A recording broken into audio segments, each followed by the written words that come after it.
Donc Debout a aujourd'hui 3 ans. Nous l'avons créé, ça fait 3 ans maintenant, jour pour jour. Et nous avons fait du chemin. Nous avons fait du chemin. Nous avons fait des réalisations, nous avons fait des pas. Il y a des choses que nous avons réussi, il y a des choses que peut-être nous n'avons pas pu faire avec tous les succès qu'il faut. Mais tout de même, il faut, à un moment donné dans la vie, je crois que c'est important, savoir s'arrêter et regarder sur le rétroviseur pour voir ce qui a été réussi, ce qui a été fait, ce qui n'a pas été réussi. Pour voir est-ce qu'il y a lieu donc de continuer le travail, est-ce qu'il faut encore persévérer, et ainsi de suite. Donc voilà, aujourd'hui, donc Debout en face de vous pour vous dire un peu, pour vous parler de notre chemin, de notre parcours, de ce que nous avons fait. C'est le lieu ici donc de renouer avec la population. Parce qu'il y a 3 ans, nous avons pris des engagements avec eux. Et entre-temps, donc Debout a fait du chemin, donc Debout a grandi. Je crois qu'il faut que l'on revienne chaque fois et qu'on ait cette culture donc, de rendre compte. Il faut avoir l'habitude de rendre compte et de dire et de laisser aux gens de pouvoir apprécier votre travail. Je crois que c'est aussi le lieu de renouveler notre engagement en face donc, de la population.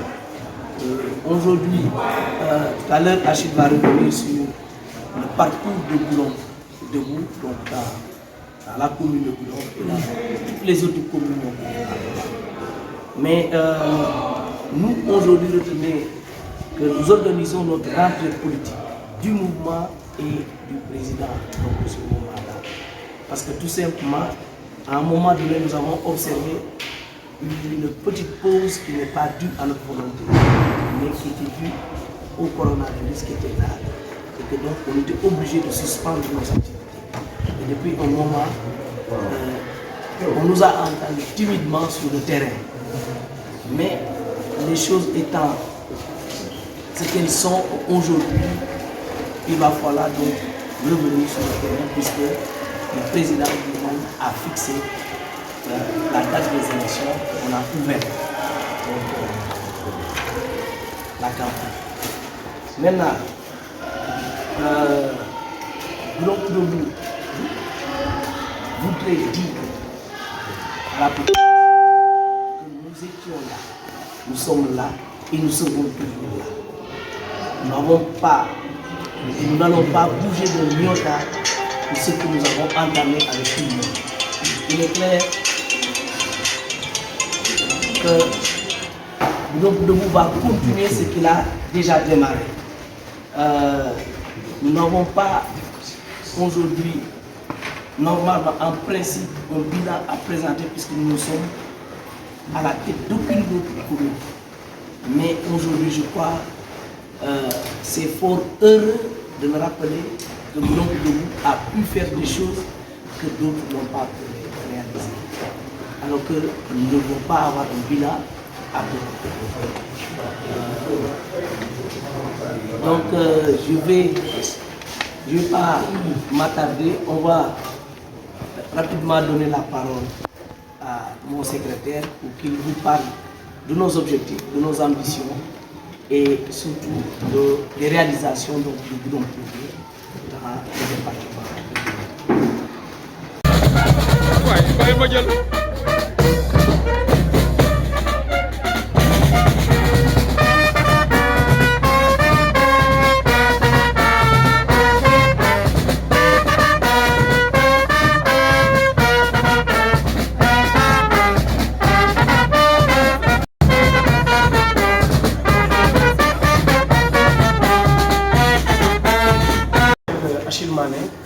Secrétaire général du mouvement Boulon Debout. Donc c'est un plaisir pour moi de vous rencontrer en ce jour solennel que le président Olivier Boucal fait sa rentrée politique. Donc pour vous parler un peu d'abord du contexte de naissance du mouvement Goudomp Debout, je crois que le constat est alarmant pour tous les dignes fils de ce département. Parce que nous sommes dans un département qui manque de tout. Un département qui, sur le plan politique, est toujours en retard. Donc voilà pourquoi nous, dignes fils de ce département, les jeunes cadres, les adultes, toute personne de tous bords, on s'est réunis autour de la personne de Olivier Boucal pour mettre en place ce mouvement. Donc qu'est-ce qui le justifie? Ce qui justifie la naissance de ce mouvement, c'est que nous avons constaté qu'il y a beaucoup de manquements et que ces manquements souvent sont dus à nos leaders politiques locaux. Parce que dans un département, quand vous manquez de leaders confirmés, évidemment, vous serez toujours à la queue. Et par rapport à cela, nous avons jugé nécessaire de mettre en place un mouvement qui, pour l'instant, n'est ni du pouvoir ni de l'opposition. Notre seule couleur, notre seul combat, c'est le département de Goudomp. Comment faire ensemble pour sortir des leaders qui vont mener le combat pour le développement du département de Goudomp? Donc c'est dans ce sens que, quand le président a appelé, on lui a dit, oui, Goudomp a toujours eu des politiciens, mais il est temps que nous menions, nous jeunes, nous menions la politique autrement. Donc quand il a appelé, le seul mot d'ordre qu'il a donné, c'est qu'avec Goudomp Debout, ça sera une politique de rupture. Quelle est cette politique de rupture là d'abord? C'est ce que je viens de dire. Aller de la base vers le sommet. Donc ne pas rester là à courir derrière des partis politiques, ne pas rester là à courir derrière d'autres leaders politiques qui, demain, une fois que vous allez gagner pour eux, ils vont disparaître et ils vont oublier le département. Donc c'est dans ce sens que nous avons dit, donc, il n'est pas question de trop se précipiter, mais il faut aller à pas. C'est-à-dire quoi? Aller de la base vers le sommet. Voilà un peu ce qui justifie le fait que Goudomp Debout est toujours là, menant son bonhomme de chemin, sans jamais être un peu du côté du pouvoir ni de l'opposition. Donc nous voulons le faire. Parce que ce qu'on a constaté, c'est que les partis politiques, souvent, quand vous les suivez, ils ont un programme qu'ils mènent au niveau national. C'est-à-dire que c'est un programme national, mais pas un programme local. Mais nous, on s'est dit qu'avec Goudomp Debout, si nous nous levons, nous allons évidemment mettre en place un programme local. Un programme qui va tenir en compte des difficultés, non seulement des communes, mais surtout du département de manière générale. Donc voilà un peu ce qui justifie le fait que Goudomp Debout a osé compter sur ses propres moyens, a osé compter sur la capacité intellectuelle, la capacité de travail, le dynamisme de ses propres membres pour aller booster un peu le développement dans ce département. Donc ceci me permet d'entrer un peu sur le bilan pour justifier ce que je viens de dire. Si je vous ai dit que le mouvement n'a pas voulu aller peut-être directement avec des partis, parce qu'on veut aller à la base, on veut aller ensemble avec la population de Goudomp. Mais Dieu merci, aujourd'hui, 3 ans d'existence, nous avons un bilan incomparable. Aucun parti politique ne peut se glorifier d'avoir fait ce que Goudomp Debout a fait en si bon temps. Donc en 3 ans d'existence, nous sommes déjà à un bilan, comment ça s'appelle encore, inqualifiable. Si aujourd'hui je devais parler de tout, je crois qu'on va passer même la journée ici. Mais je m'en vais, de manière résumée, vous parler un peu du bilan en termes de, comment ça s'appelle, de domaine. Parce que comme je vous l'ai dit, nous avons eu à mener beaucoup de rencontres à l'interne pour ficeler.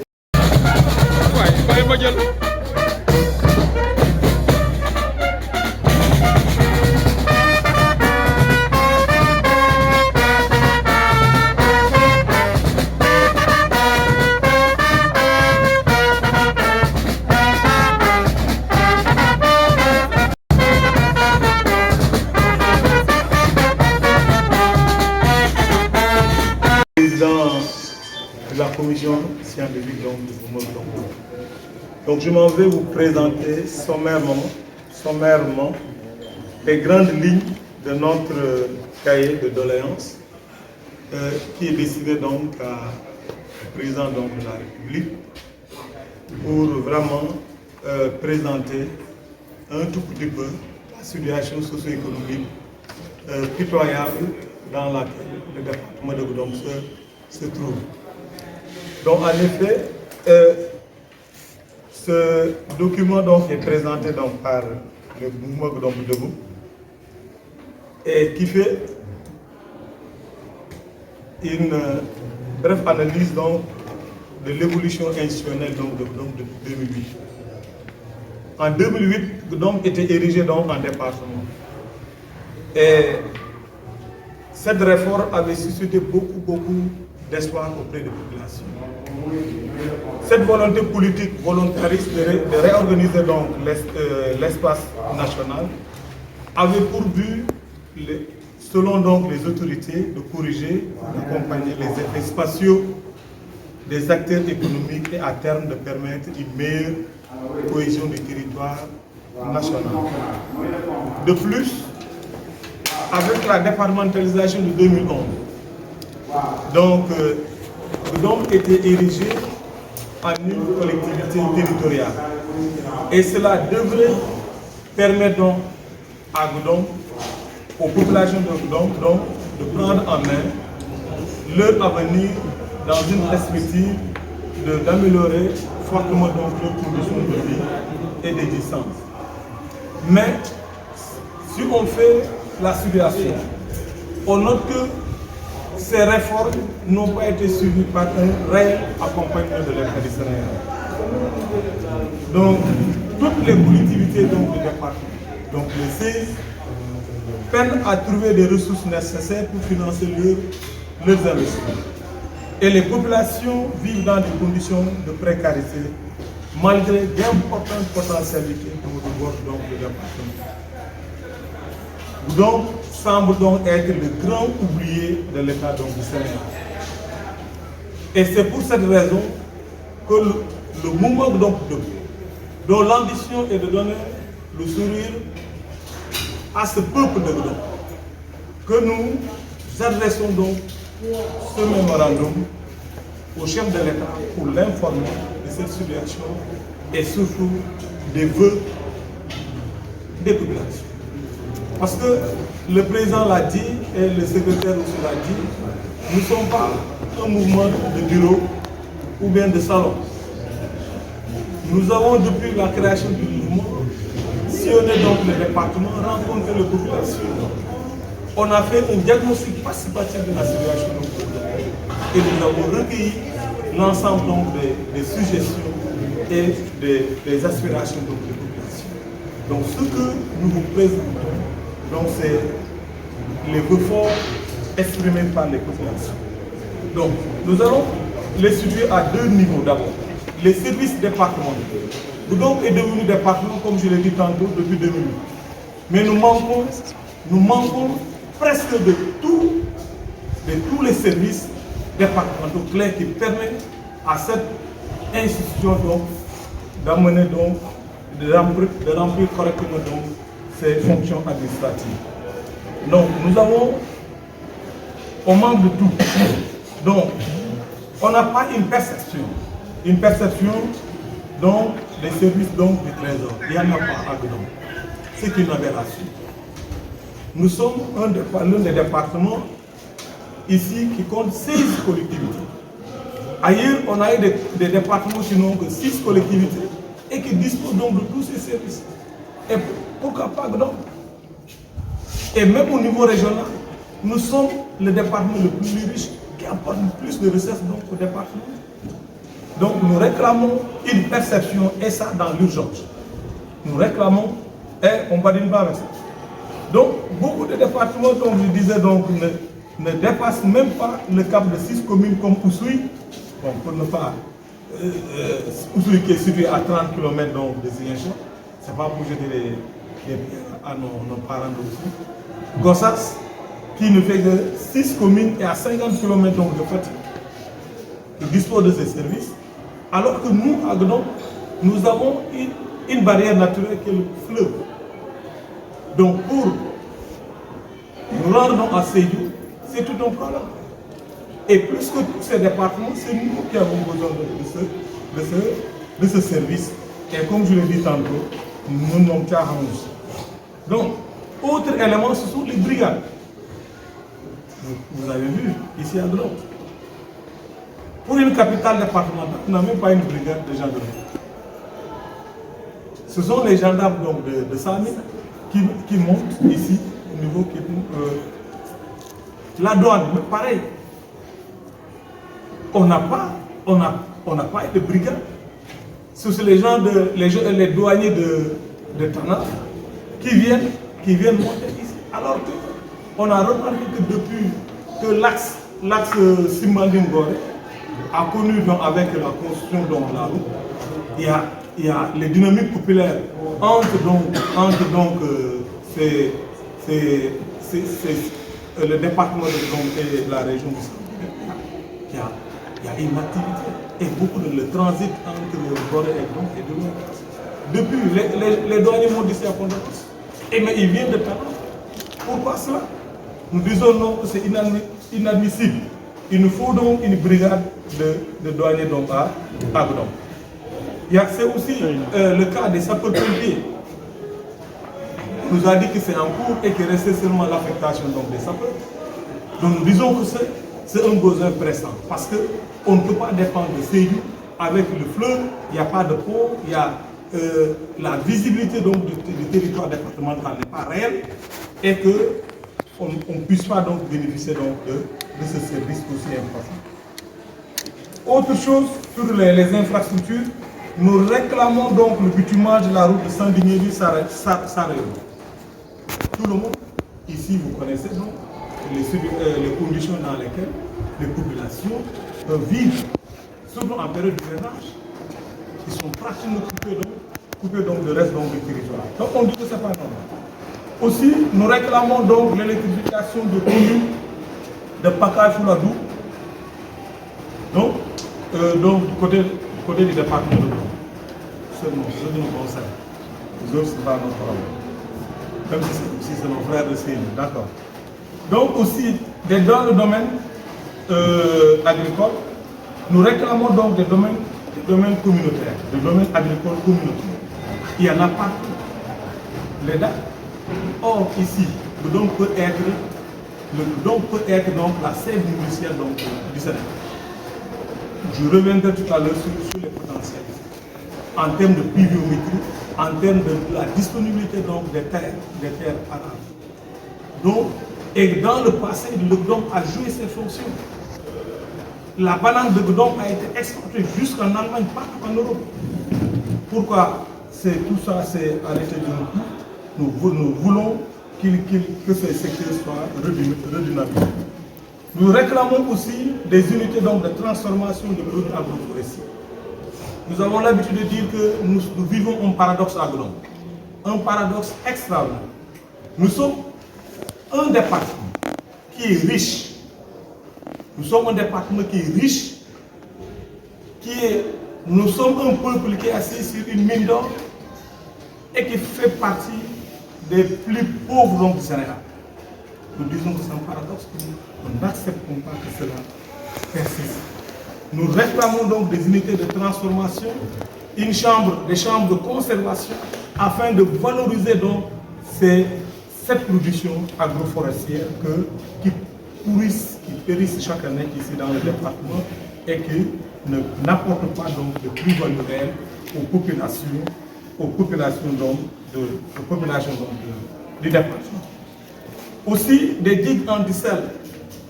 On a longtemps, la riziculture à Gdom a longtemps été l'un des fers de lance de l'économie de Gdom.